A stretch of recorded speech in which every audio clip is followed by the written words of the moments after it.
Well, this is the all-new Nissan Kicks, and from the looks of it, it really looks like a sharp product on the outside. But the big question is that can it take on one of the most popular cars in the compact SUV space, the Ford Ecosport, which really has been a strong seller for the last 5 years. We'll of course jump in these cars, drive them around, talk to you about the features as well as the comfort that they have to offer, and give you the answer to this question by the end of this review. So stay tuned with us for the next 7 or 8 minutes. But before that, let me just take a quick selfie with both these two cars so that I can put it on Instagram. And my Instagram handle is Ashish Masih 1. It's flashing below your screen. You can also follow the team at Autoportal_India. Let's get started.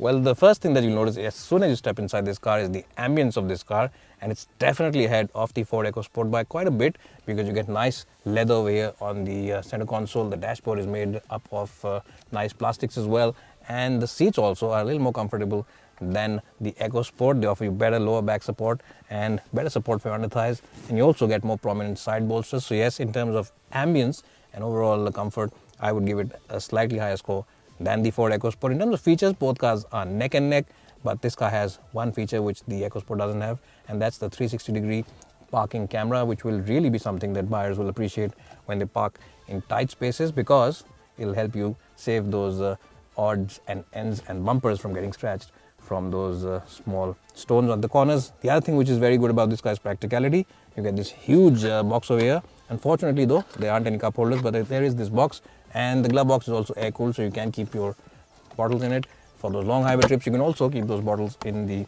door bins, but there is a bit of a miss as well. One big negative is the fact that this elbow box here doesn't open up, which is a bit of a surprise because there's plenty of space here which can be used, and it also hinders in you using the handbrake quite efficiently. So that's something that Nissan could fix, and they should fix, because otherwise it is a nice and luxurious cabin to be in, definitely ahead of the Ecosport in terms of the ambience.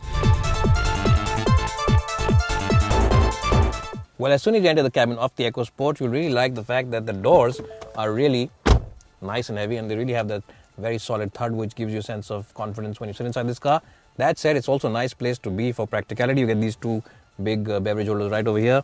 This box actually opens up, unlike the one on the Kicks, and you can place quite a few items in it. In fact, it is as deep as this envelope, so it is quite nice. And the glove box is of a decent shape and of a decent size, and this light bulb is something that my wife wanted, so I'll take it back home. And you also get big bottle holders over here where you can keep those 1 liter bottles. This one of course is a Coke Pearl Pet, but you can keep bigger bottles over there.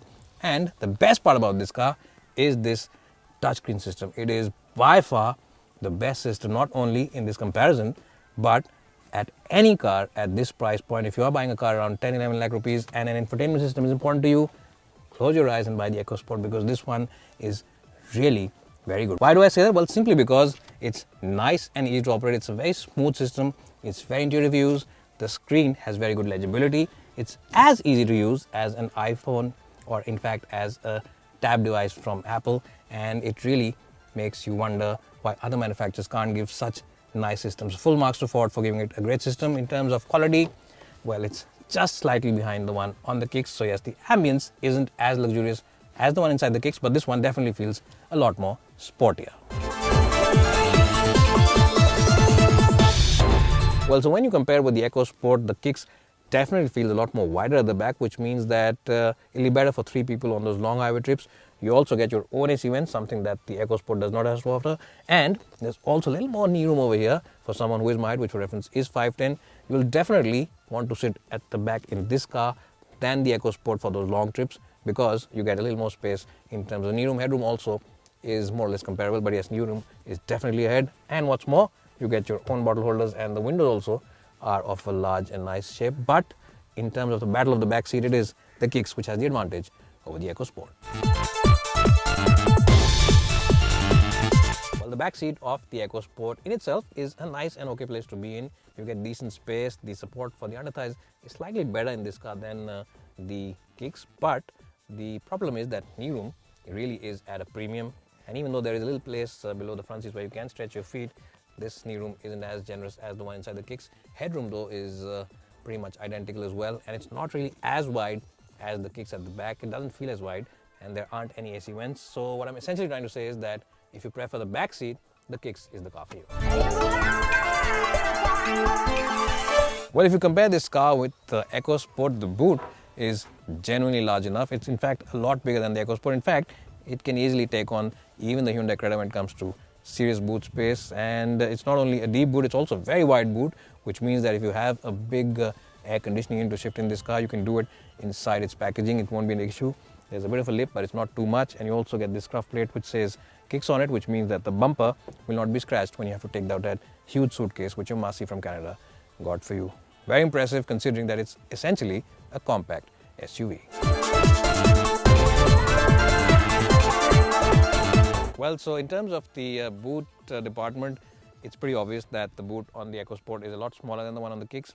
And there's also one other negative, which is that the door over here opens sideways. So in case there is another car parked right behind you, it'll be a bit difficult to load up the boot on this car. And there's also a bit of a ledge. So overall, this is clear that the Kicks has the better boot and is definitely better for those airport transfers or in case your mother-in-law comes over for the entire month.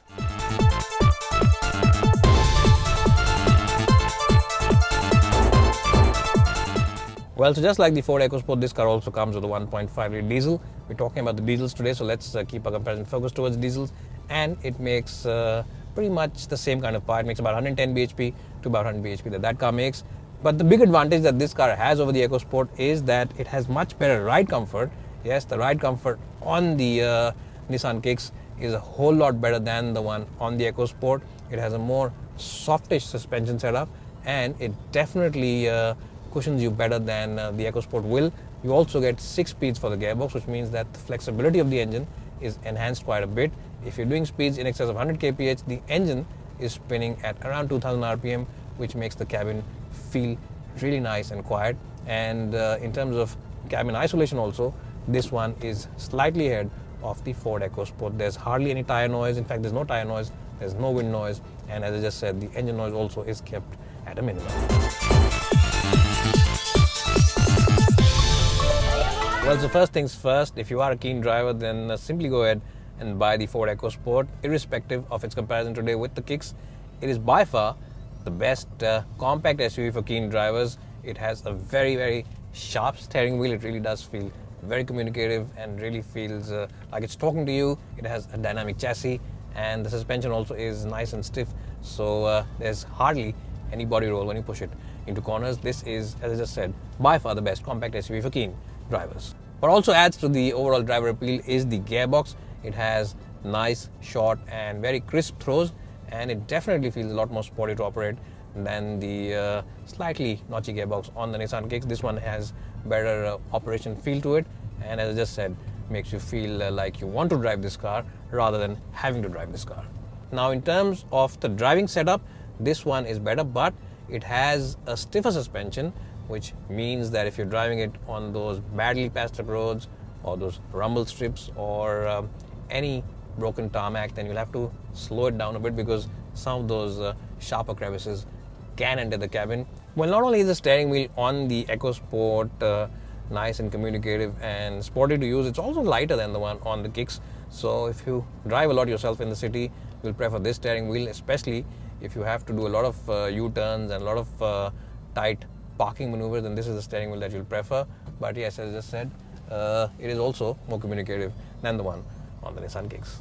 Now, in terms of overall refinement, both these cars are neck and neck, but when you really stretch it out on the highway and when you're really revving this engine hard, it is slightly noisier and a little less refined than the one on the Nissan Kicks. So it's really negligible, but because, of course, as I just said, we're comparing both these cars, cabin isolation of the Kicks is just slightly ahead of the EcoSport. This isn't a bad car and it's not uncomfortable at any point, but yes, for comparison's sake, I'll give it to the Kicks for sheer refinement as well as overall cabin isolation.